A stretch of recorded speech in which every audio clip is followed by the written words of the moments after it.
ऑइलच्या सापळ्यात 3 वाहने, शेंदुर्णी फाट्यावर एसटी सह तिहेरी अपघात, अनेक जखमी.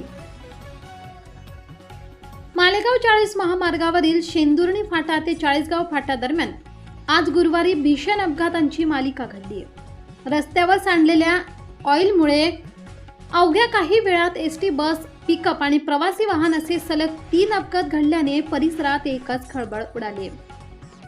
मालेगाव बोरकुंड मार्गावरील MH14 BT 3558 क्रमांकाची एसटी बस अचानक घसरून पलटी झाली. बसमध्ये सुमारे 40 ते 45 प्रवासी होते. या अपघातात 10 ते 12 प्रवासी जखमी झाले असून सर्व जखमींना मालेगाव येथील सुविधा हॉस्पिटलमध्ये उपचारासाठी दाखल करण्यात आले आहे. त्यानंतर सौंदाणे येथील नागरिकांना लग्न समारंभासाठी दापूरकडे घेऊन जाणारी MH15 EG 3744 क्रमांकाची पिकअप ही त्याच ठिकाणी पलटी झाली. वाहनात 7 ते 8 प्रवासी होते. त्यापैकी एक जण गंभीर जखमी तर इतरांना किरकोळ दुखापत झाली आहे. वाहन चालकाने रस्त्यावर ऑइल सांडल्यामुळे ब्रेक न लागल्याने अपघात झाल्याचा दावा केलाय. याच दरम्यान MH14 LX 4020 क्रमांकाची विठ्ठलवाडी बोदवड एसटी बस मार्गावरील प्रवासी घेऊन जात असताना नियंत्रण सुटून रस्त्याखाली उतरले. वाहनात अंदाजे 10 ते 12 प्रवासी होते. सुदैवाने अपघातात कोणतीही जीवितहानी झाली नाही.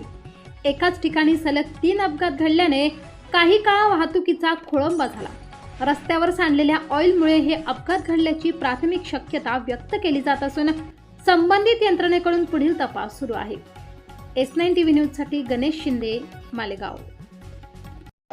पुढून गाडी आली, मी ब्रेक मारायला लागलो, ती डायरेक्ट खाली सरकून गेली. कसं काय सरकले अचानक, म्हणजे काही कारण? ऑइलचं हे आहे, रस्ता बरोबर नसल्यामुळे हे झालं. काय झालं? रस्ता बरोबर नाही आहे, ऑइलिंग रस्ता आहे. हां, त्यामुळे जसा ब्रेक दाबला तशी पूर्ण गाडी खाली पुढे. आपल्या चॅनलला नक्की सबस्क्राईब करा, बेल आयकॉन दाबायला विसरू नका.